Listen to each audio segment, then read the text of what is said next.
Michelle. This is my so-called handmade life. I have a blog by the same name, and that is my name on Instagram. There's a Ravelry group for my so-called handmade life. Did I say Wavelry? Yeah, it's a Wavelry group. Sorry.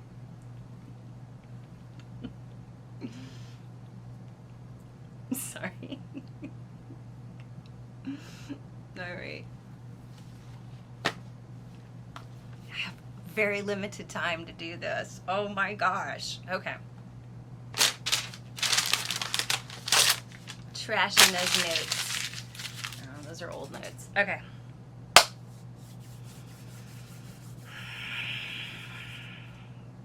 I just need to delete this. Okay. This is my name. My name is Michelle. I'm doing that thing, and then everybody puts it at the beginning of their podcast. Like, oh, I'm so quirky. Look at my bloopers. Okay. I am way too serious for that. And I'm not cheesy at all. So.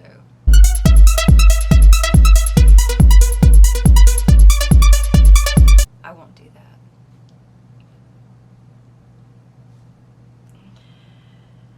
Hi, I'm Michelle. This is my so-called handmade life.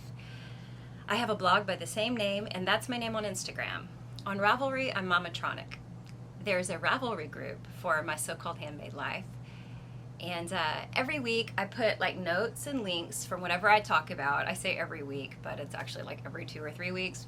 I put notes and links from everything I talk about here on YouTube in the description box, or in a thread for that episode in my Ravelry group, or on my blog with embedded episodes. So you can comment any of those places. I'm always asking some kind of question or multiple questions, but please comment on whatever you feel like commenting on, because you're helping decide the course of our conversation. And I don't think, like so many of the things that I've discussed in the last year and a half, whether you find it interesting or not, I have found interesting, and it's because of your input. I just wouldn't have gotten to those points of discussion, I think, without it. So I really appreciate when you speak to me. And I've learned a lot, I've been encouraged, and I've been challenged by some of your thoughts. So please keep doing that. It only works as a conversation, and that is why I started this podcast. I'm not wanting to become knit famous. I started it for a little extra sense of community for me. But I want it to be a back and forth. I don't just want it to be me talking. I realize I'm the one doing the talking in front of the camera, but you don't know how hard that is for me to do. It's so hard. Especially when, like, the day before I'm supposed to do it, I break out all of a sudden. Yeah, 45, still breaking out. My hormones are wrecked. So anyway, I talk about knitting on this podcast and other things too, like hormones. No, I talk about lots of stuff and kind of the things you talk about. So please talk to me, because this only works when you talk back. Okay, so I hope your summer's been good so far. It was kind of just getting going the last time I filmed. And now we have like, what, a little over a month left for our summer. I don't know if you have like summer goals. I tend to do that because I have very few responsibilities in the summer, usually. And so mine this year was to try and reintroduce all those things I used to do for my good health years ago, before, you know, family health crises and all kinds of stuff happened. You know, it was like everyday habits that I had, and I didn't do them for a while.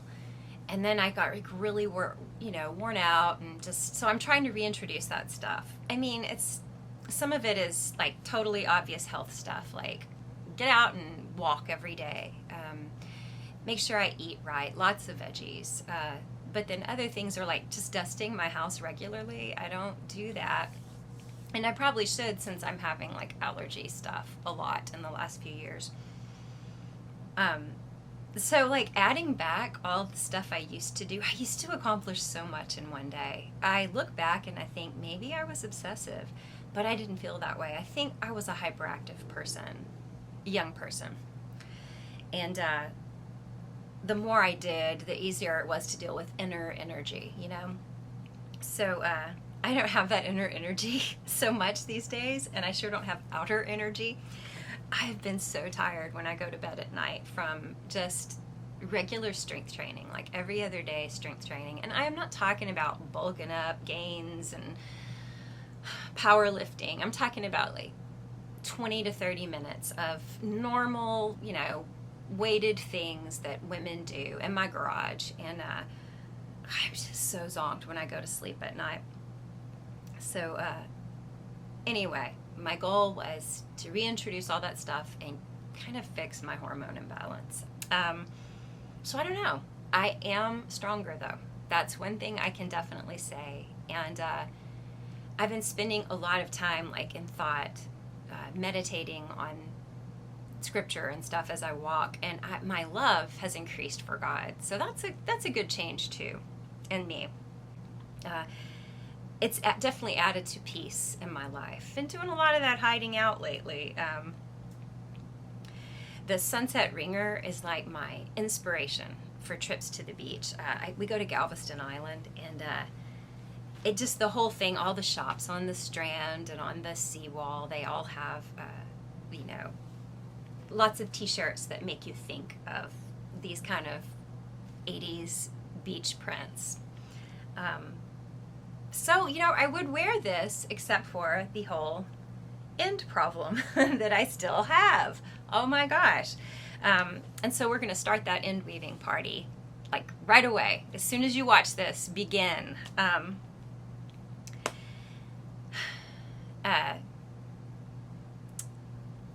Nostalgia. That was a very nostalgic project, and I talked to y'all about that last week, and I asked you guys, a few weeks ago, what your things you work on that you work on simply because it makes you nostalgic for another time. And Andrea didn't have any particular projects, and neither did A. Eastman, but they both do find their fuel by nostalgia. Andrea loves things that makes her think of her childhood, which is same for me. That's what this was all about. I go through spells where I want to watch the things I watched when I was younger, when I have like knitting time or free time, or listen to the music I used to listen to. I had lots of mixtapes, and you know how on the inside cover you could write what the songs were? Well, I always kept track of the songs. And excuse me, I'm drinking bubbly water, sorry. I keep thinking I want to get all my mixtapes, and I want to make Spotify playlists of those songs, if I can even find them on Spotify. A lot of things I want to find aren't there. But Brenda, however, oh man, Brenda, I think we are sentimental sisters. She's got what she calls the archive, and she saves things that make her nostalgic for her children's childhood. So like, she has the dress her daughter wore to her first day of kindergarten. Things like Raggedy Ann dolls, jackets, stuff that maybe you made for your children. I don't know how much of it you made yourself. If you made Raggedy Ann dolls, that's really cool. I had Raggedy Ann dolls, had big ones and the little ones had the little sewn heart on the inside, which I thought was really neat when I was a kid. And I wasn't much of a doll person, but I did like those.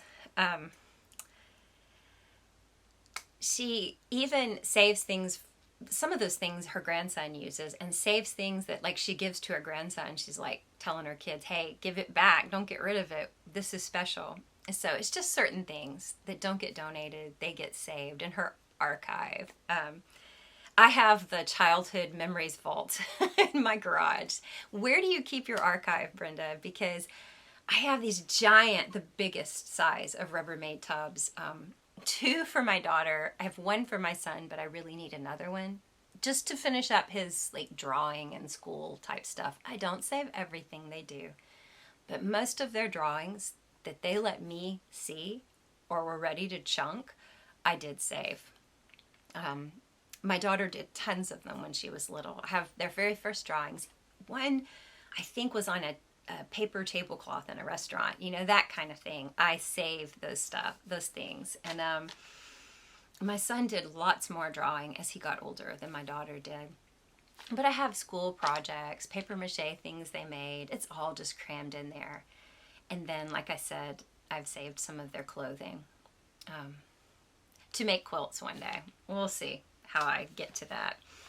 But yeah, so our garage also has like the best toys for childhood. I feel like I need grandchildren because the best of every era, every season of childhood, they will have the best toys, you know. Because we saved what I thought, and I know nobody else wanted to save them, but I did. I think deep down, I just want to play with these things, you know. My daughter's Polly Pockets and some of her Barbie stuff. I didn't really like Barbies all that much, but I loved Legos. I saved their Legos, building things, Imaginext, so... And my son was really anal about keeping all of his Lego pieces in their Ziploc bag when he wasn't using them.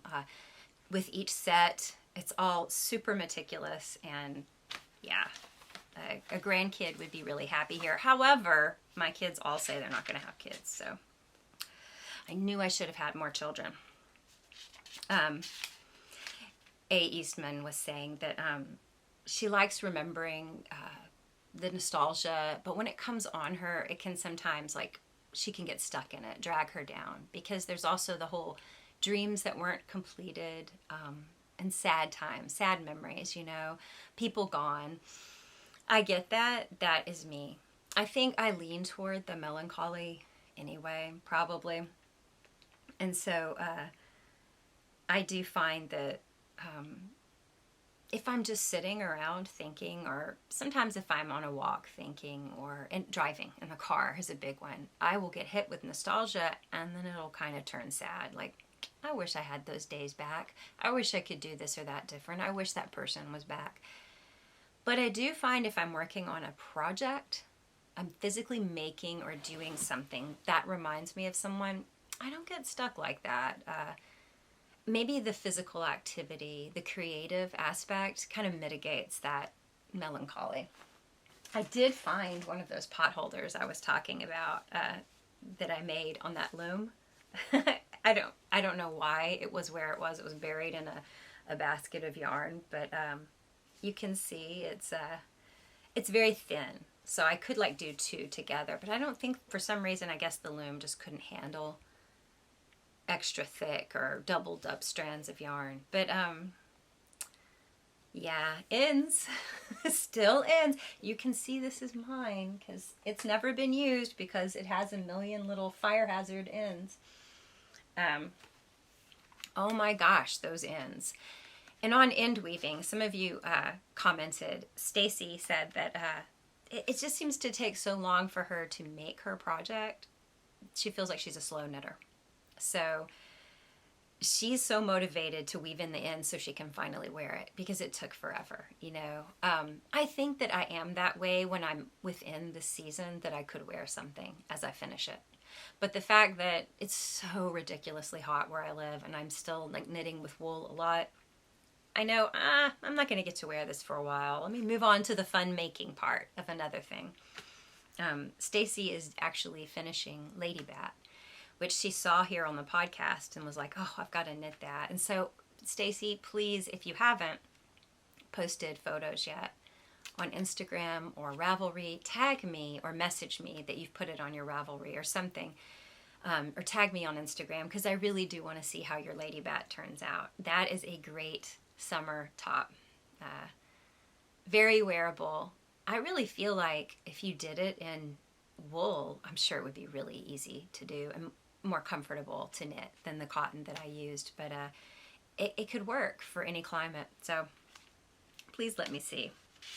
And speaking of pot holders, Melissa said that she recommended the leafy washcloth, which is the only thing like a dishcloth or pot holder that she's knit.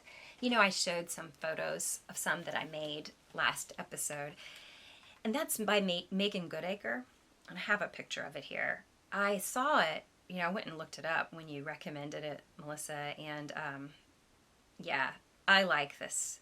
And it's a free pattern, everybody, so I'm going to have links. I always have links to everything. This could be a gift, like a bath set. Let me see if I can get it to, there we go. It could be like a, oh, I hope I've been in focus. Poop. So it could be used for like a bath set if you gave it to someone as a gift, like with a bar of soap or something. Or it could be like a dishcloth, which would be a good housewarming gift. or a good Christmas gift or stocking stuffer. I was thinking how I have co-leaders that I like will exchange a little card or something with at the end of each school year.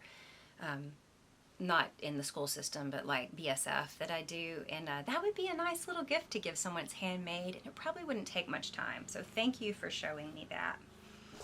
All of us that.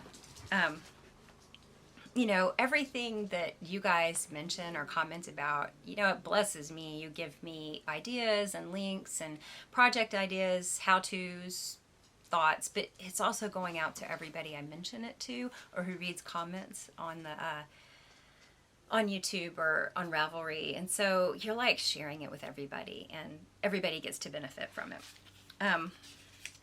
So Sharon, I think it's Sharon, your name is SCR1TNOG.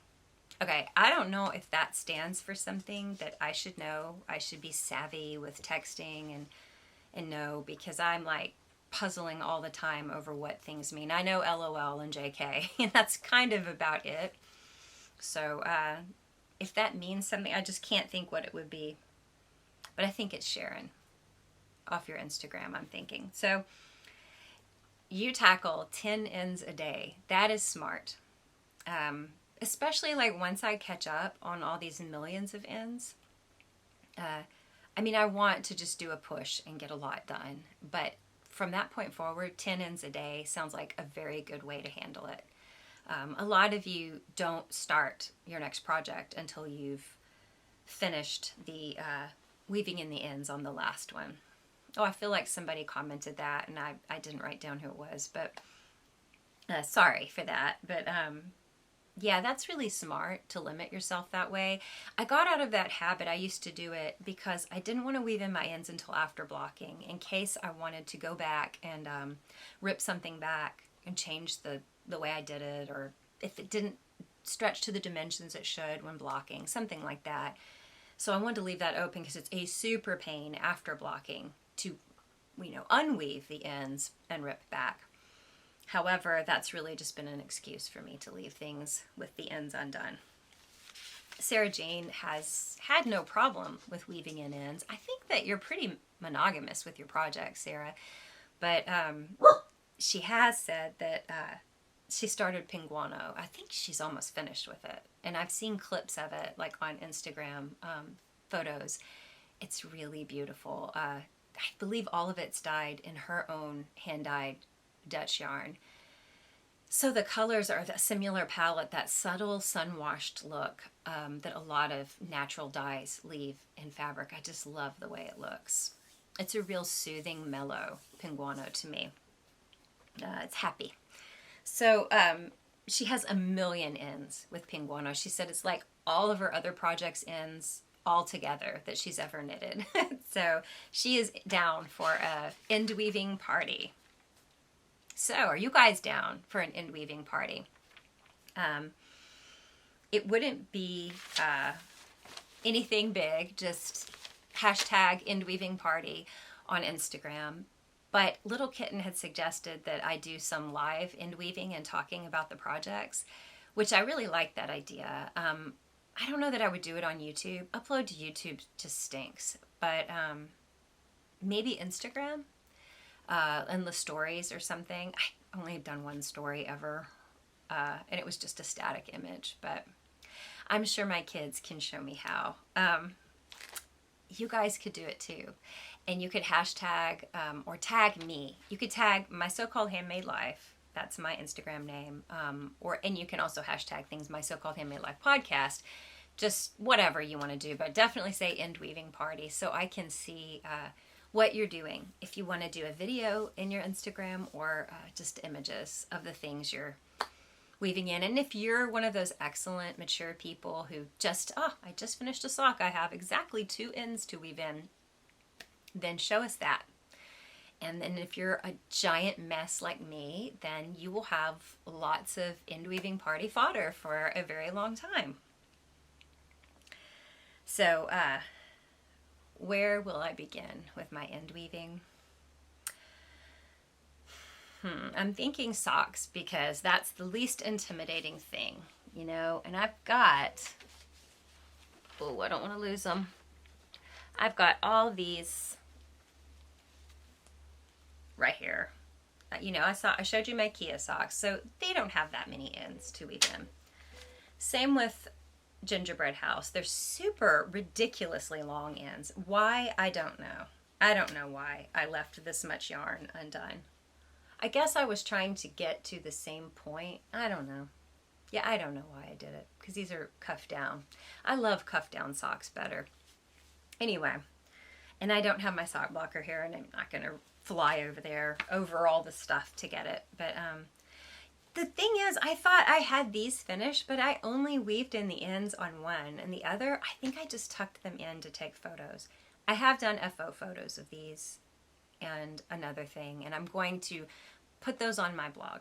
So weave in the ends, take the FO photos, blog about them. That's all part of my end weaving party. So it is going to look like I was so super productive all of a sudden this summer on my blog, because like I haven't done anything since the summer began with it. Yeah, so anyway, one sock of this. You know, I've been faking it, just hiding, tucking ends away.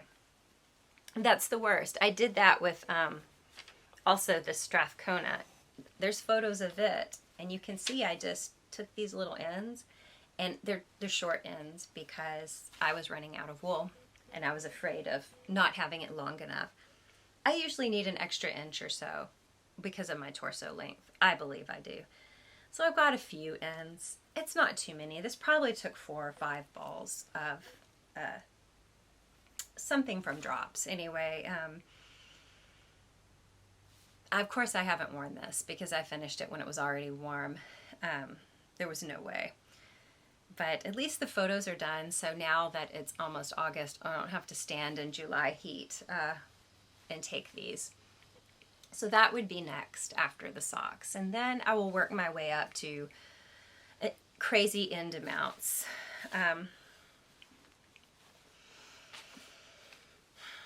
There is Grotine, which was a pattern by Carolyn Dick, and there's just 4 ends on this because it only used 2 skeins of DK weight yarn. It's a fingering weight pattern, but I use DK weight yarn. Now, because I use so much yarn, it's really long, but it is good for like a long scarf, and it looks really pretty. I wanted to use all the yarn. That's not too bad as far as ends go. I have blocked my dirty lace, which you've seen a bunch, but you haven't seen it blocked, so it's a totally different project now. Isn't it beautiful? The lace really opened up with blocking. And a little more. I really ended up loving my color combo. Very different from me. And this can be worn like a wrap or like a scarf. So, you know, this will be nice in winter. There is quite a few ends, but it's pretty, I don't think it'll be bad. And I don't know about you guys when you weave in ends, how you do it, but I would like to see on Instagram. I usually weave in, and then with a very little nub that's sticking out, if it's not on a sweater and hidden on the inside, I leave a little bit longer nub if it is. But if it's like on a shawl where both sides will be visible, I do a little spit splicing where you know, moisten it and then you kind of just rub it in, and it's all of a sudden, especially with something like Toshimo Light, it's all of a sudden part of the shawl. Sorry. Was I showing you guys the wrong side? Oh well. So that's how I do it with things where both sides will be seen.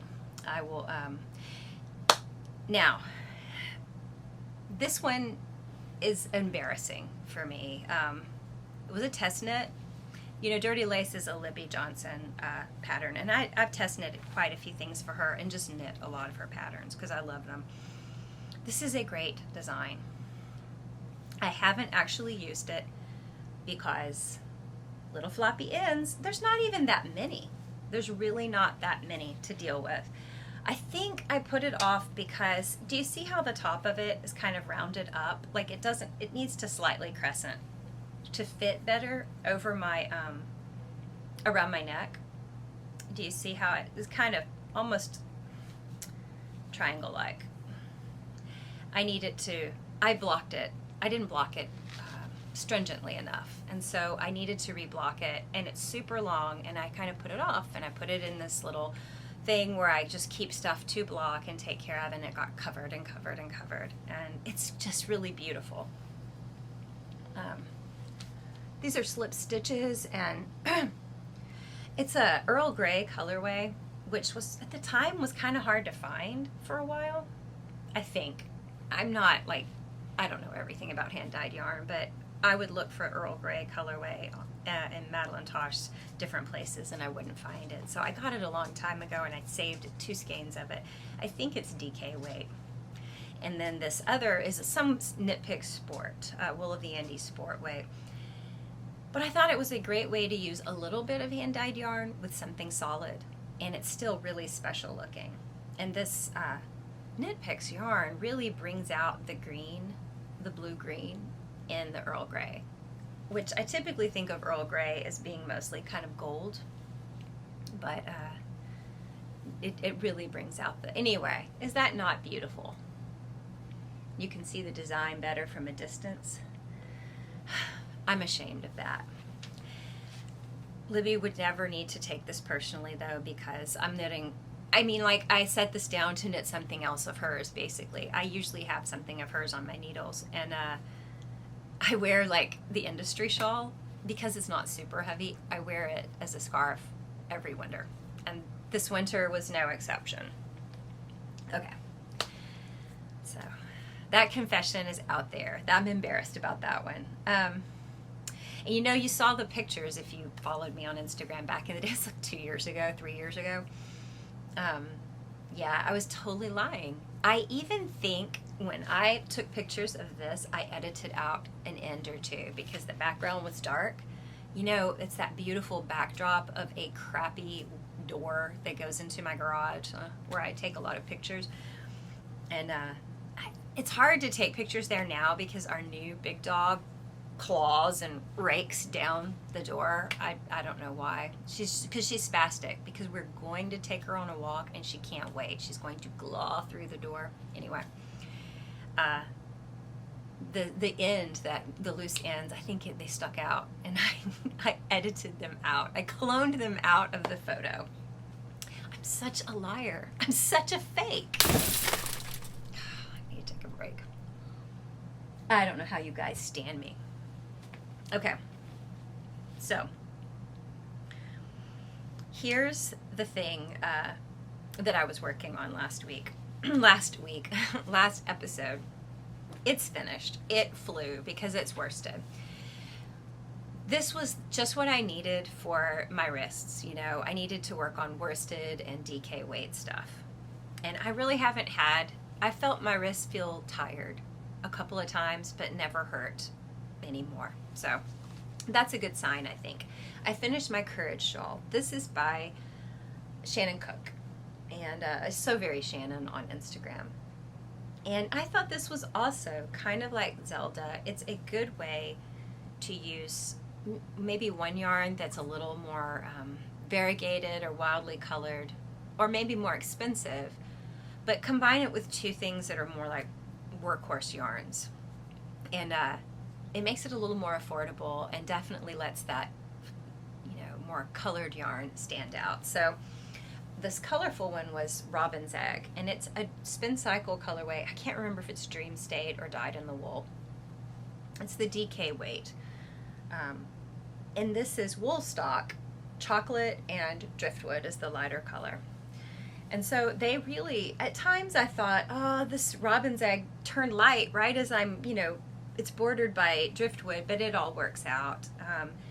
And I've seen that with another friend of mine who was knitting a Guthrie a Caitlin Hunter sweater with some spin cycle, and she was like, oh, this looks so much like the solid here. I don't know if this is going to work, but she kept going and it ended up working out great. And so that gave me confidence to just chill out when I'm knitting something like that with a similar type yarn. And this is also, it is spin cycle. So a lot of things could work instead of spin cycle. You could use a Noro, you could use a crazy skeins from Stonehenge. Even like Knit Picks has their Chroma Twist. Well, that's bulky. Chroma Twist bulky, and it might be on sale right now, but they have Provincial, which isn't variegated, but it is marled. And it can give a similar kind of homespun feel to certain sections of these variegated spin cycle yarns. They're variegated, but they're marled at the same time. So it looks like homespun. And if you do have your own hand spun, this would be a great project for your own hand spun. Which, the more I see people doing it, like Sarah Jane, the more I'm thinking, oh, I'd like to spin. Okay, so I did this with the Courage Cow that was in Knit Along on Instagram. I haven't posted a finished photo because maybe I should do this quickly so I can get it out there and show it. But there's quite a few ends on this dude here. So that's done. Okay. The big undertakings now are some garments. The first is this one. The body's not so bad. This is the inside, right? The body's not so bad, but oh my gosh, these sleeves. I just hated the sleeves and the solid part. Ugh. It is a sweater that I ran out of patterns and I didn't think I would have enough, so I ordered a similar skein, and it wasn't the same dye lot. This is like 10 years ago, some of this yarn. 10 years old. So the new didn't quite match, even though patterns usually, dye lots don't matter so much. It was starting to pool, so it looked kind of stripy.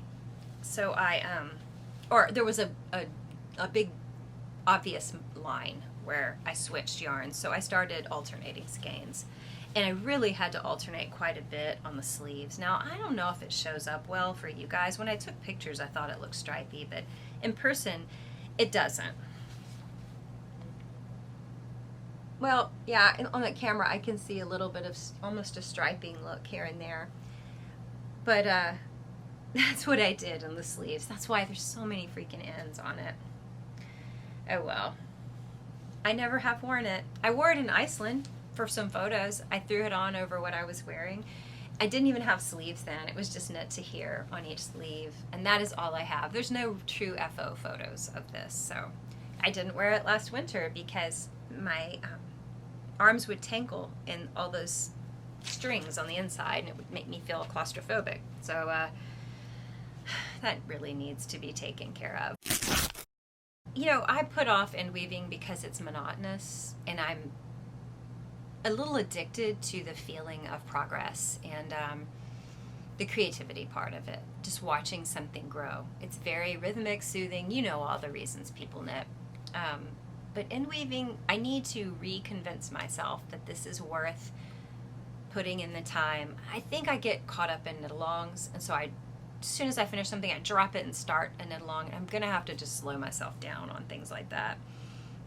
Because I don't want to let something go an entire year and I didn't wear it. After I made it, it was the perfect oversized sweater that I was looking for in 2018 when I made several oversized sweaters. That and Bulky Easy One turned out to be the perfect, big, comfy, oversized sweaters. So, Sunset Ringer. You've seen it. I didn't block this one. Guys, I had this whole room was nothing but yoga mats on the floor blocking like 6 things the other day, and I forgot to do this one. Yikes. Somehow it's wrapped several times around the tripod leg. Good grief. I have this one incredibly long end. That's obnoxious. Okay, Sunset Ringer is going to be a nightmare to weave in ends. But here's the deal. For things like tops that are not real open weave and are in cotton, you can't weave in well. You can't spit splice the ends in to make them seem like, you know, part of the fabric. So I'm just going to tie knots and clip the ends. I haven't done that. Like there's some like kind of tentative, barely there knots, but I need to just tie knots and clip the end. That's how I'm going to handle these. So it's not going to feel like fringe on the inside when I'm done, and not super long fringe, but it does need to be taken care of. Tell me how you guys handle your ends on cotton and summer pieces, because like here, these are right at the edge. I mean, that's a super pain. Even if I tie a knot and leave a little bit of an end, that's going to show. It's like a cap sleeve. So how would you handle something like this?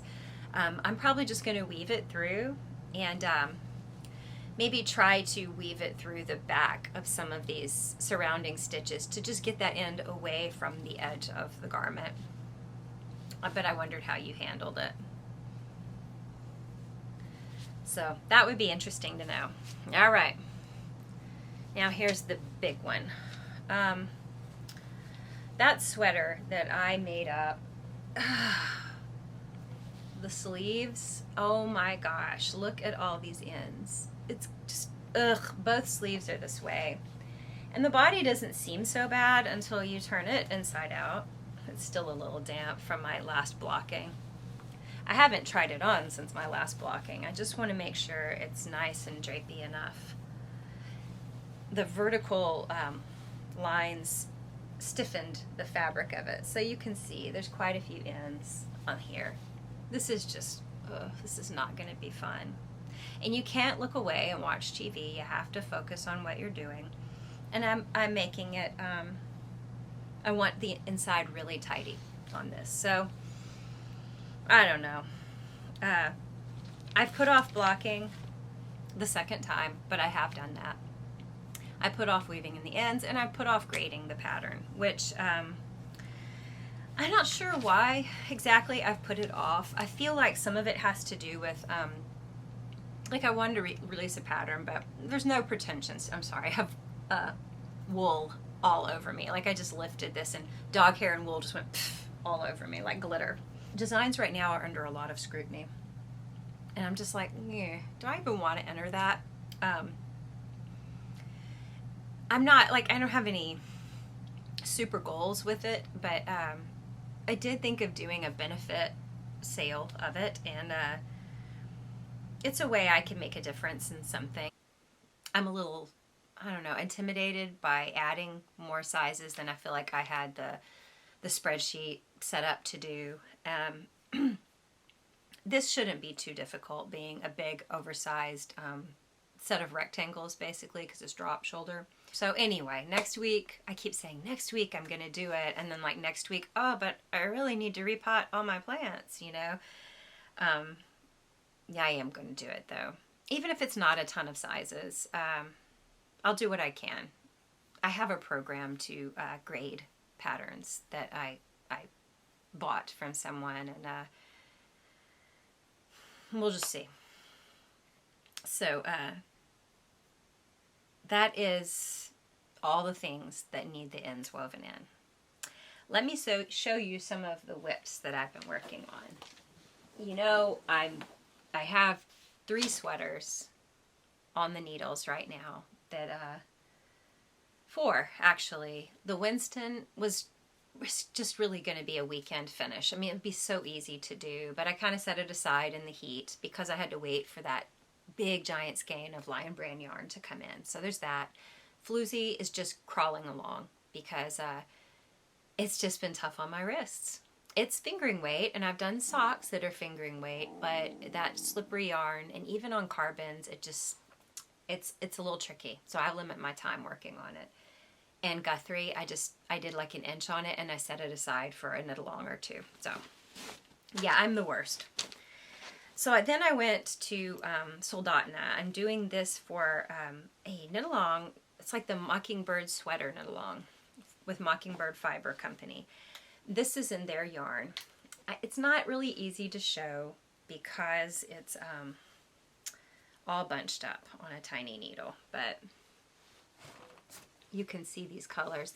You've seen Soldotna a million times, I know. What you can't see much of yet is the main body color. It's up here. It's their Drops of Jupiter colorway. So you have Dust on the Bottle, Drops of Jupiter, Night Mauves, Natural Woman. here is the Drops of Jupiter, and this is why I bought the kit. I really don't need to be buying more yarn, and I'm really not going to be buying more yarn, but I love this colorway. Every time I would see it for sale in their shop, and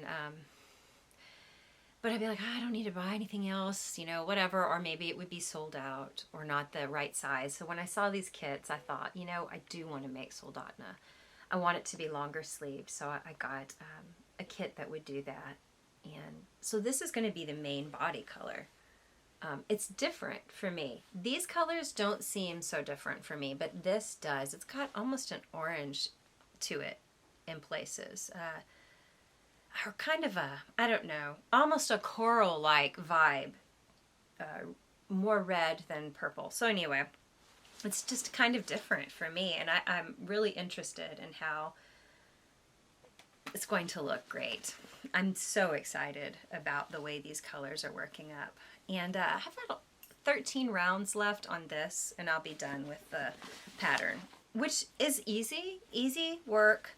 But one thing I did, I followed, I think it's Woolly Bean, but I'll link it. Someone made the neckline, a little lower and wider. And a lot of people have followed those modifications on Ravelry. And I think the way it went was you start your cast on 3 sizes higher than you normally would. So I think I'm knitting a medium. So, and it's meant to have some ease on it. So the medium, and so 2XL is what I cast on for. But then I didn't knit very far as it said, and I eliminated the first increase. And then I worked from that point forward. So just doing the pattern, the chart as normal. So I haven't put it on, but the width of it, of course, it's all bunched up, but I know that it's probably going to stretch out and be just right, you know, like maybe like this. This is what the pattern sample looked like, but it's not what anybody's finished ones look like unless they've altered it. So I'm excited about that. I need to hear the song Drops of Jupiter, because like all of those colorways are named after songs. I know Night Mauves. I know what that's from. But I've never heard Drops of Jupiter, so I need to Spotify that. You know, I just heard a song I had never heard before. It came out years ago by Frawley Hines, and it was Remembrance Day. It was so good.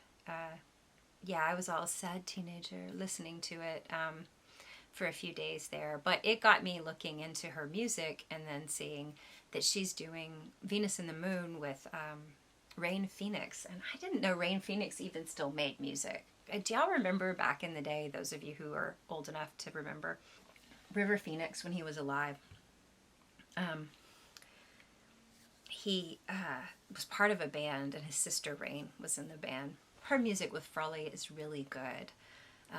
It's got that, it's kind of a ethereal is the word everyone uses to describe it. It makes me think of Mazzy Star or Lana Del Rey. Really moody music.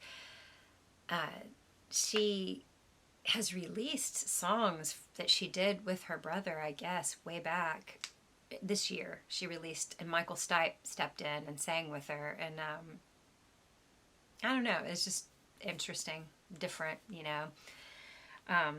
Just some nostalgic thing from my childhood I remember, you know, reading about. And all of this started from a Friday Night Lights episode. Like, I know, I'm here talking about not wasting your time on screens and being healthy, and I've like binged Friday Night Lights when I'm working on knitting.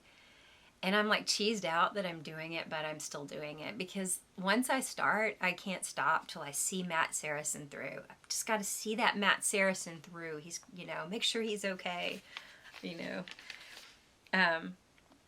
Yeah, they played that song, Remembrance Day, I think in one of the episodes, and I went and I looked it up.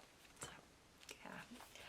Anyway, cinnamon socks. That's something, that's yarn from a friend that I've been working on. Oh my gosh, I have such a pile of unwoven knits all over the floor. I hope my cat doesn't come in here. I wish I had my sock blockers. I finished one. It's difficult to show you the pattern. I did a little slip stitch thing. Every other stitch I slipped when the color changed, regardless of where it was in the row, if it was the beginning of the round or not. When the color changed, I started slipping every other stitch. And I did that for 2 rounds, and then I just knit straight. And I did that each time the color changed. And so that makes it kind of interesting for self-striping socks. It's a different little look.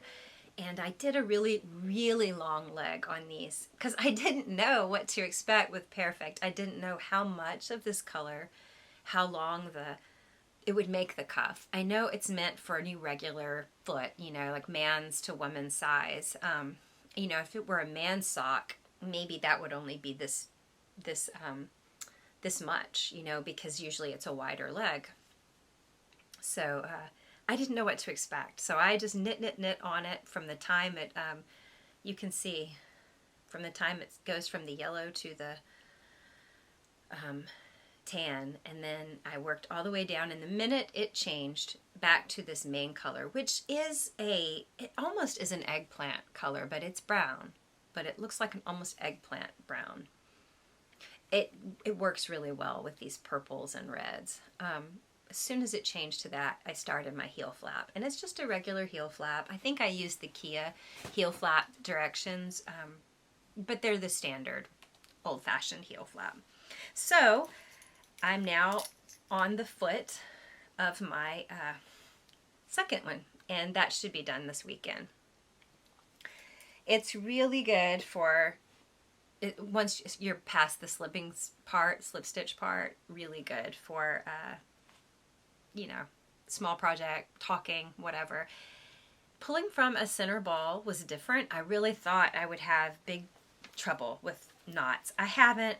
I just gently kind of, you know, gently yank, it comes out. So that's worked fine.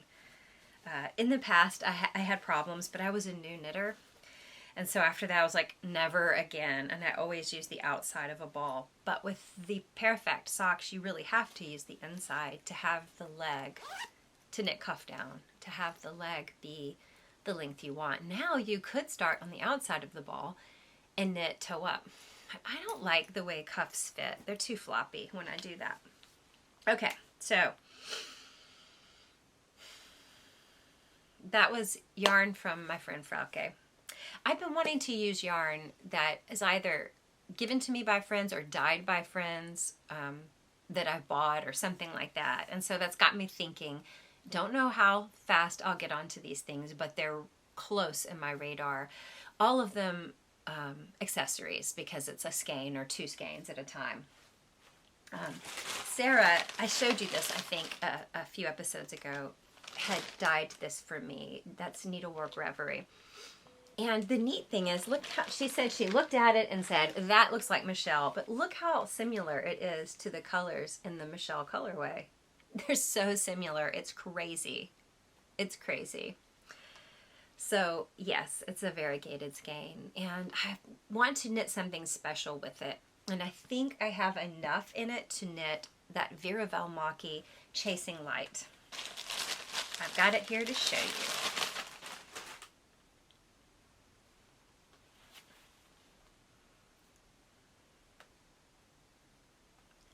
I don't have a great picture of the actual, these aren't super clear.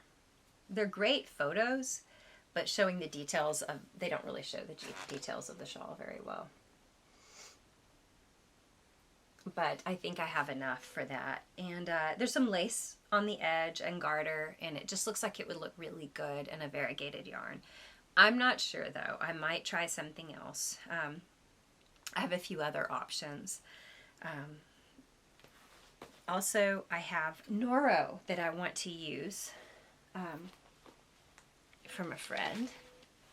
And I showed you guys a while back. So they're 2 different, completely different color schemes. And so they might just need to be 2 different projects. I don't see that, I have no clue what the inside of these look like. So I don't know that I would want to try knitting both at once, though I've seen people do kind of a slip stitch thing where it produces a really neat look, kind of homespun, like Andrea Mowry's Shifty or Shift sweater, night shift, you know.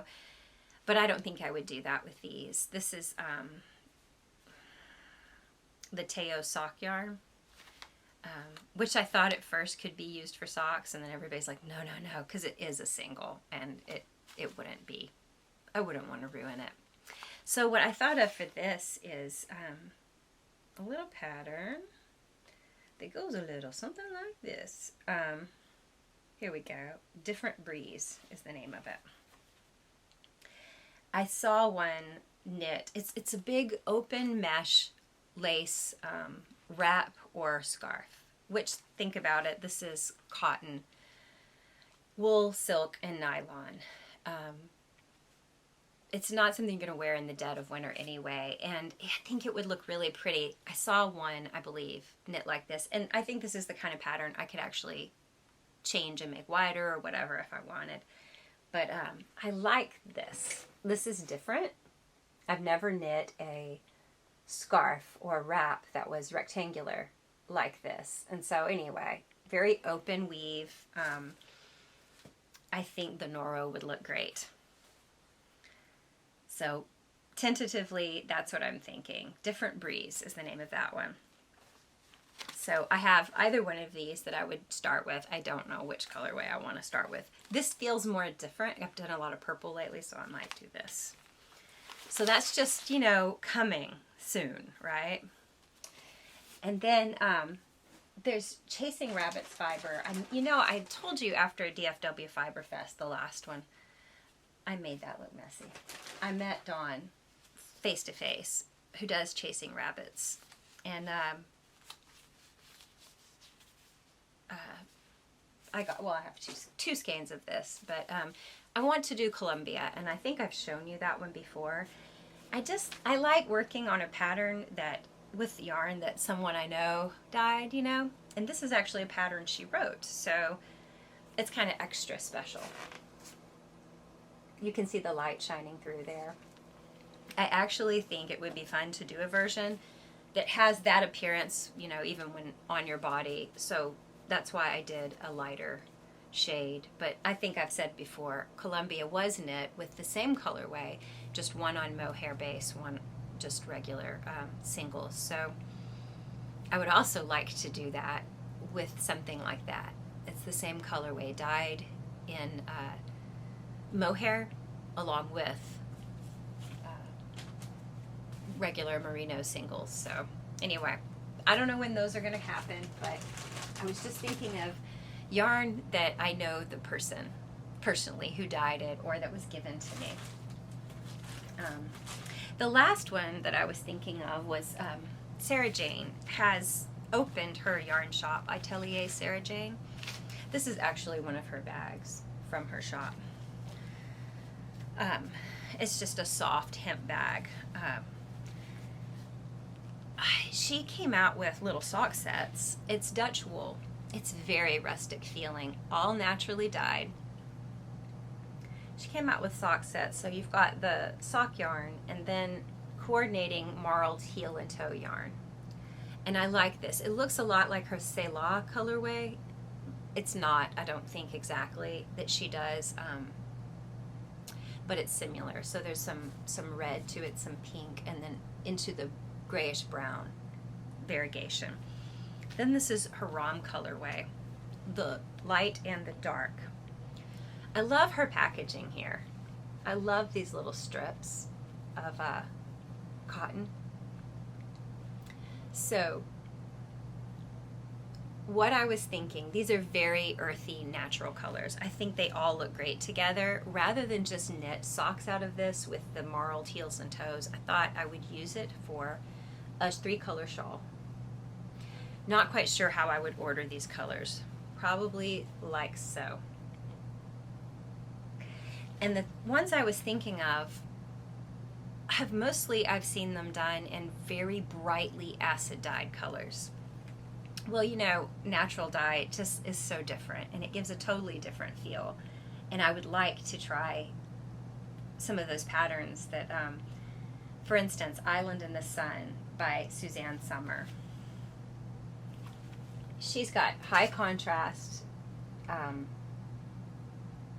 brightly acid dyed merino yarn there. So how different would that be if the bottom color was the dark ram, the middle was the light, and the top was the Selah-like colorway? I'm just thinking it would be really different. It would be very subtle. I like the idea of the brioche working together, these colors. I just think it would be really interesting. So that's one of the options I was considering. And the other is Smock It by Stephen West. And this is somebody's, I think it's colorfulstudioC. This is just one of the projects for Smock It. And it happens to be similar colors to this palette. So very subtle, whereas Stephen's Smock It is very vibrant, acid dyed, obviously acid dyes. This is kind of subtly moving like a gradient, and it made me think of these colors that I want to use. I didn't know that existed though when I was thinking of this pattern for this, but when I saw it I was like, yes, that's a great example. So moving from one color to the next, I think that would be really different. I also think I'm interested, I want to use something that works with this kind of sticky wool. So I might have to look around and see, but I love the border on it, and I think it would be really cool to do. So then I should have leftovers. And with those leftovers, I would like to do maybe Patchwork Socks by Emily Foden, or my own version of Patchwork Socks. Mixing all these up and use this marled yarn for the heels and toes. So that's 2 projects out of all of this. Don't know when I'm going to do it. I think it's going to be this winter for sure. But I was just thinking about yarn that makes me sentimental for people I know online, and those are projects I'd really like to do. You know, after knitting Frauke's socks and the Soldatna with Andrea the Nitpicky and her sister's yarn, Jamie. I don't know. I just like, it's neat to kind of know the person who's dyed this with their hands, you know. So that's kind of some wishful thinking knitting. I asked you guys for some book recommendations. Andrea had said that she's really been using Audible a lot and listened to Jane Eyre recently. I have only listened to one Audible book ever, and it was Northanger Abbey. I think it was, I don't know how many years ago, maybe 8 years ago, 7 years ago, back when Audible first came out, or I was first aware of it. And I didn't really love the voice, but I had read it before, and it wasn't like going to be a super important book to me, so I didn't mind if the woman sounded like Zuko's sister on Avatar. It didn't bother me that the narrator sounded that way. But Andrea was saying, you know, you can preview the books and see what the narrator sounds like, because that's a deal breaker for her. So that's a good thing. And then I thought, there's a million nonfiction books that I've been wanting to read, and I haven't. Books on tape or whatever. Not books on tape is what they used to be, right? Audible is the way to go for that. Well, my husband does a lot of stuff on the computer during the day, and he has this little Apple things. I mean, he's hooked in all the time listening to stuff on YouTube. And he finds a lot of free readings of books on YouTube. So if they're nonfiction, I totally don't mind giving that a try, and that's a good way to fill my time when I'm knitting, not always watching Friday Night Lights or TV, and not necessarily watching, you know, newsfeed after newsfeed, which are so dragging me down to do for hours, you know. So I haven't had the kind of knitting time I normally would want during the summer because of like all the stuff I said I was trying to do, keeping up with my house, my yard, my health. But when I do, Audible is a good idea. I like that idea. And even free books read on YouTube. And there's certain things like LibriVox, I think, they do free books. It's things where, you know, the rights are open to read out loud. So Brenda had quite a list of books. I wrote them down. to recommend. And Brenda, thank you so much for these recommendations. I'm just going to read them out.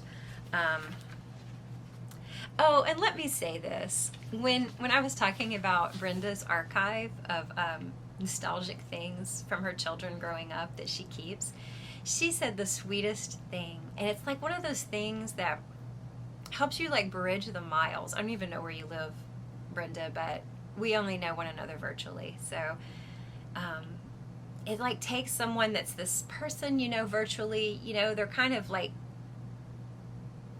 so far removed from you, and it just boom puts them right beside you. She said that the story I shared about my mom's sweater, how I would be walking and kind of could hold on to that pocket and see, as long as that sweater and that pocket was close to me, you know, I was good. I hadn't strayed too far from my mom, you know, as a child. And she said, I'm about the age of her kids, and so when I was grabbing onto my mama's pocket, they were holding onto hers. And I thought, that's the sweetest thing.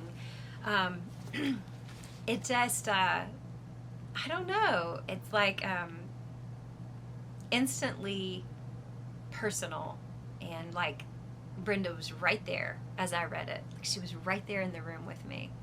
I really liked that. I wanted to share that. I meant to earlier. But Brenda is an avid reader and reads all types of books, so I'm going to read them out. Big Little Lies. I've never read it. My daughter likes the show, and she said that I should try it, and we'll see. But reading it first would probably be best. A Man Called Ove, or Ove, I don't know how you say it. I've heard that the movie was good, but the book would probably be better, and that's something I want to check out too. Britt Marie was here, Station 11. I read that. That's such a good book. It's such a good standalone kind of dystopian novel about the future. I love how unpretentious it is. It's not trying to be a series or anything like that, and it's such a little hit. I don't know if it's a cult hit or if everyone knows about it, but anyone who's read it raves about it, and it's just this one little standalone story. Okay, The Power of Habit, The Goldfinch, another one I want to read. Kindred, Between the World and Me, Hillbilly Elegy, Educated. My daughter and my husband read that, and they told me so much about it. I'm not going to read it now, but their takes on it were so interesting. Like my daughter was like, it was so sad. It was so sad. You know, it made her think about her life and how different it was. My husband's like, I just want to punch that dad in the face. So it was very different reactions. The All-Girl Filling Station's Last Reunion. I've never heard of that even. Moonwalking with Einstein. Thank you, Brenda. I think The Goldfinch is the one I want to read the most out of that list first. I heard so much about it when it came out a few years ago, and everybody would talk like, oh, it's just so hard to get through. I'm going to tackle this book now, and I didn't know why. Is it super long, or is it just weighty material? Is it dark? I read a book by Donna Tartt years ago, The Secret History. I didn't find it a difficult or slogging type read, so I'm wondering why The Goldfinch is seen as such a work to get through. But I do want to read it because I heard so much good stuff about it. And then, yeah, A Man Called Ove. I want to try that too. So thank you. I'm going to look up all of those and read the blurbs on Amazon and probably wish list a bunch of them. Thank you. And everyone else too. Thanks you, Brenda. So here's what I did start on. Oh, and let me say, Frauke recommended Dark Matter to me, and I thought, oh, that's really familiar sounding. I mean, I know there was a TV series, Dark Matter, and as I watched the series, I thought it wasn't terrible at all, but I could always think, every scene I think, oh, they could have done this better. If they had just done blank, or this, you know, or that. And, of course, it's canceled. But I'd heard there was a book, Dark Matter, but I don't think the series was based on it at all. It's very different from what I read. She recommended it to me, and so I went back and looked, and it's already in my Amazon wish list, Frauke. But yes, I do want to read that. That's the kind of science fiction thing that I just find, I don't know, it helps me escape and fall asleep at night. So that's why I do a lot of my reading. So let me show you what I'm working on right now. book-wise, that is. Well, shoot. Oh, here we go. I had it where I could easily see it, and then I forgot. I'm doing, okay, I finished the Expanse series, and you already know that. I've said it like 10 million times, but I just keep saying it because I am hinting. You have to read the Expanse series. It's that good. It's that good. It's Game of Thrones good if you're into the Game of Thrones books. It's good like that. Different, but that kind of good epic story. Okay, finished that, and I went into, I tried a couple of books. I read The Changeling. I told you about that, which was different for me. It had kind of a modern fairy tale feel to it. Sort of gothic-like. I tried Red Rising. My daughter said she heard it was good. It's a youth fiction book, though, so I was like, yeah, okay, I'll try it. I've read some Brandon Sanderson youth fiction that wasn't terrible, you know. I didn't really like it. I just couldn't get into it. The story felt youth fiction. My daughter doesn't always read youth fiction. She had just heard it was a good science fiction story, but she had never read it. So I started it, and now I might finish it sometime, but I just wasn't super into it.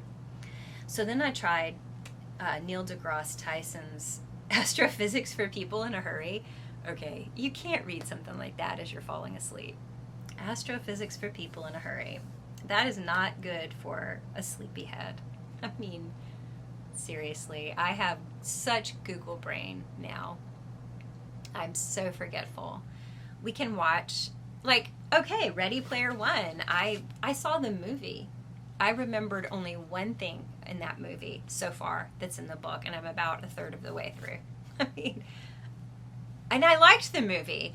That's how my Google brain is. I mean, granted, I've been kind of dealing with exhaustion for a few years and stuff. A lot was going on, but that's not normal. Or maybe it is, because my husband is the same way. And my kids are a lot the same way. And I used to have an excellent memory. So, Astrophysics for People in a Hurry is not for bedtime reading, although I really liked what I read in it. And I thought, this is so interesting. I hope I'll remember it tomorrow. You know, it just wasn't going to happen. So it's going to have to be a daytime read when I'm knitting something not too involved and I can flip pages on my book stand. Then I went to I, Robot by Isaac Asimov. That was good. It's a very dated science fiction, but it was fun. And I could see why it was such an important book back in the day. And it's part of a series. I don't know if I'll read the trilogy, but I did like reading the book. And I liked looking up old book covers for it. Do you guys ever look up book cover art, like from older books? You know, a lot of times today they're making interesting looking hardback covers for things, but paperback art, like there are certain paperbacks that are collectible just for the artist that did the work on the cover, and they were sold for nothing at the time. iRobot is one that has some fun covers on it. A lot of science fiction books, I love the old paperback covers for them. So I'll like look it up and Pinterest it, you know. So anyway, now I'm on Ready Player One. It's super good. It's by Ernest Cline, who actually lives in Texas. And I just keep reading it and thinking, this is what you do with all those years of sitting around just consuming junk food pop culture on the TV in the 80s. It's like, I could just imagine him being like, you know, I want to write a book, but all I ever did with my childhood was sit around and watch TV, and then my adulthood, I sat in front of a screen, a computer screen, you know. I haven't really experienced life. How am I going to write a book? That totally is the point of this book. It's the perspective of the protagonist, and it's just the 80s TV culture, all of it, music. It's the you probably read it. It's the part of the plot, so it's really good. I've enjoyed it, and I've enjoyed references to things I kind of would have forgotten about, like TRS-80 computers and stuff like that. So the only thing about it is the idea of the Oasis, which is like this online virtual reality kind of like a second life. And that's just where everyone goes to get on the internet. So rather than just getting on the internet when they get on the computer, they log into the Oasis and their avatar gets on the internet. That's just getting a little too real for me. It's very ominous.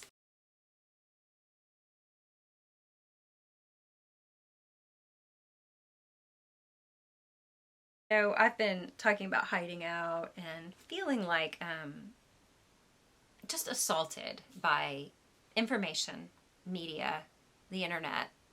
That's silly, really, because all I have to do is set the devices down and walk away, which I often do. But reading that book and thinking about the Oasis and how the world just becomes such an unbearable place. Everyone longs for their time in front of their console so they can get on the Oasis and escape a little. It's so much like so many people's lives in a way today. I can see us getting to a point like this, I guess is what I'm saying. And then like talking about algorithms, like I had an episode or so ago, like how they're created to keep you engaged with a certain website that's making money off of your engagement. And the way they found to keep us engaged is to have the most outrageous stories and things to click on. Outrage is how they keep us on their site. And so that's great for them financially, but it's terrible for us emotionally to be in a state of outrage all the time. I don't know that I fall for that. I would think I don't. Anytime I see something that looks like news headings lately look like clickbait of years past, but they're real. They're so discouraging. I think, oh, I wouldn't fall for that. Anytime something looks like it's so outrageous, you won't believe, blah, I'm not going to click on that. However, that's the real news. It's pretty outrageous, a lot of things, and it really bring me down. And I'm just, all these thoughts and opinions, Anna had in the Ravelry thread on, I think 2 episodes ago, I think it was the Hiding Out episode, she had linked 3 different talks on algorithms, and I'm going to have those links in the notes. But I'll talk about one, and it's really the one that's over my head and I'm not really able to talk about. Remember Google Brain? Just basically, after watching those links, what you come away with is there is no neutrality in these algorithms. There's just a bias built in. Facebook can't be neutral. It just can't. There's no way. So what news and what information we see, it's kind of predetermined with a bias. Even what's said to be trending isn't really trending. It's what is predicted to trend. It's like a forecast, and yet it's shaping our thought life. And this Kevin Slavin clip, it was like a TED Talk. It was really good, but it was dark. And he talks about how our news, our beliefs, even plot lines to movies are run through algorithms, and they can be altered by the author based on what the algorithm says will sell. And that's deciding somebody's art. It's also deciding what we decide to watch. And like 60% of what's watched on Netflix was decided by an algorithm and what it shows you. So anyway, he talks about this flukes in these algorithms. So like you'll see, he shows this book that went for $1.7 million on Amazon, and 2 days later it was $2-something million. And it was just an algorithm fluke. It made no sense. I have seen things like that on Amazon. I don't even understand how a mistake like that happens. It's this out of print, nothing too special book, but things like that, like we create these algorithms and they alter themselves and they interact with other algorithms, other information, and they're constantly growing and altering, and they're just out of control, like an unleashed animal. Can we rein it back in? It led me from one thing to another to like these Google underwater servers that they're building. Like he's talking about being the proximity to these certain like spots around the world that are considered the best place for the fastest microseconds ahead of everyone else, stock trading or something, for your internet access to be faster. And they're building, there's already cables, right, going under the ocean. I didn't realize that they've been there since the 1860s. We've had cables crossing the ocean. But now, like, Google has a big server, water servers, underwater servers, and they call it by and large, like in Wall-E, but they're supposed to be eco-powered by the ocean, water. And I don't know how that all works. And they say it's to have sustainable energy because the energy drain for these servers is massive. I'm going to link the article I'm talking about. It's overwhelming to me, the information about the energy use to be microseconds faster in stock trading or whatever. And the amount of it just surrounding and wrapping around the globe over and over. It's out of my depth. I don't really get it all. But basically what I get from it is it's kind of reshaping. Obviously, algorithms are reshaping our thought life. It's actually reshaping our planet because they're dynamiting, they're moving through mountains, they're going wherever with these cables to get faster internet. So anyway, yeah, that's I can't speak any more intelligently about it. It's a little over my head. But watch the links. It's really interesting. And then from there you have all kinds of buzzwords you can look up and take it as far as you want. So no wonder we feel smothered by info. I do. I feel smothered by it. My long walks, time away from that, time sitting outside, all very necessary. So it's been really hot. So I posted some things on Instagram a while back. It's kind of dated now. I think it's not really dated, but so much other crazy stuff has happened since then. But I just had a quote from Chris Cuomo. Something had happened and it really bothered me in the news. And it, just so you know, I don't perfectly align with any political party. And it's weird. It's a quote from a newscaster, Chris Cuomo. But when he said it, I just happened to hear. And I was like, oh, that's different to hear someone say. And I jotted it down after I heard it. Let me see if I can read it. Oh, he said, what you ignore, you empower.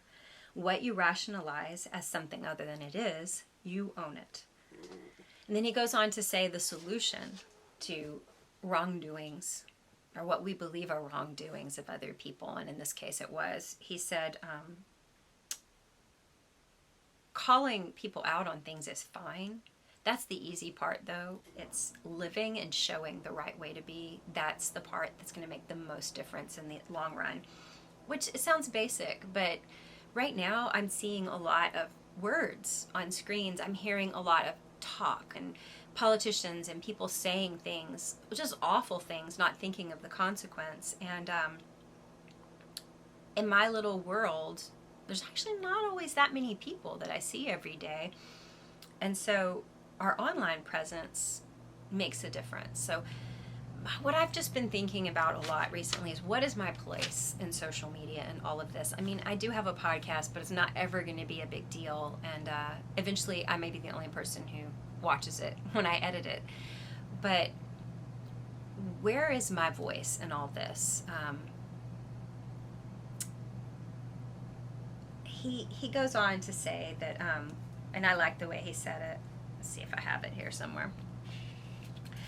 Calling out is really easy, but showing the right way to be is more effective and change. And he said, we must look for ways to live it out, pander to it, be better than what you oppose. That is right. That is how I want to live. And so I've been thinking about that. How you do that virtually, since so much of our life, kind of like this, is taking place virtually. There's no face-to-face. And social media voices are very powerful. I mean, you can see that. People are getting destroyed and torn up. People feel discouraged and beaten down by a few words said by a man, you know. And the visibility of how many of those words that come to us is decided by algorithms, not always even within our control. I mean, it's just so, it's very powerful, for good or bad.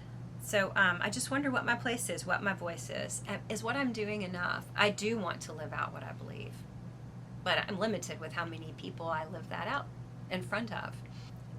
I was thinking about, like when I go on these walks, I'll sometimes like think about something, memorizing a scripture or something. And James 1:17 is one, the beginning of the summer, that I had memorized. And I was just thinking about it, and then words surrounding that verse. But it's be swift to listen, slow to speak, and slow to anger. For the wrath of man does not produce the righteousness of God. And I really thought that is so our world, you know.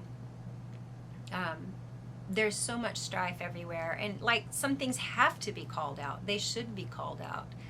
Social media does make a difference in stopping some behaviors, some things from happening.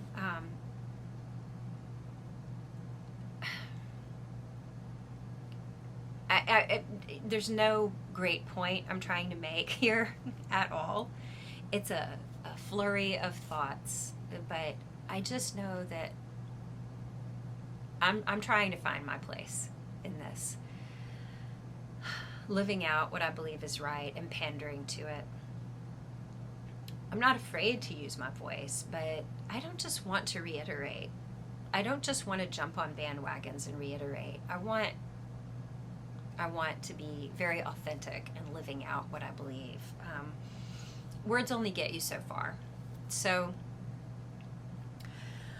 that being swift to listen, I want to be that kind of person. I want to be teachable. Every day, all the time, I want to be teachable. I don't necessarily want to be the teacher, you know. I want to listen and learn and put it into practice. I just keep thinking, with so many of the situations I'm seeing in our country, around the world, online, in personal relationships with people I know, so many could be fixed, reversed, prevented, eased if people just practice humility. And that is myself I'm talking to also. I mean, just humility is something that I see missing in people, politicians talking on the news. The things people say to one another online, I just see such a lack of humility. And I don't know. It's just been this word that's been like the word of the summer on my mind, is humility. And I'm looking at myself and analyzing, when I am prideful, I am not being humble at a lot of different times. And I know a lot of people, they have a lot of humility in their life. They are humbled a lot. It's imposed upon them, humbled by others. But I'm talking more about humility that you create yourself. I don't just mean someone who's humbled because they're being beaten down and oppressed. That's terrible, but I'm talking about a humility of spirit and character. I don't know. That sounds super preachy. I'm not trying to fix the world's problems here, obviously. I'm not going to fix the world's problems. I'm going to weave in a million ends. But I would just be interested to see what you guys had to say. If you had to, this is so cheese sounding, I know, a one word, one phrase answer, what you feel like people need the most these days, what would it be? For me, I think humility. That's the thing that's really been on my mind. It's really stuck out to me. I just see people say things and I'm like, ugh, never had to be said. Never. So many problems could be worked out. There doesn't have to be this polarization. There does not. Anyway, and I mean, I'm not just talking about politics. I'm just talking about people. Crazy stuff I'm seeing. So anyway, yeah, that's my deep thoughts for the week. What is it you think, in a word or a phrase, that people need most today? So I'd be interested in your thoughts. And Endweavingparty. You know, I keep hearing that, y'all ready for this, in my head as I think about weaving in ends. I'm going to be posting videos of the exciting end weaving. You're going to be on the edge of your seat as you see me weave in the ends on this crazy, insane sock. It's going to be so crazy. Post your stuff as you weave in ends. Encourage people like me who are slackers.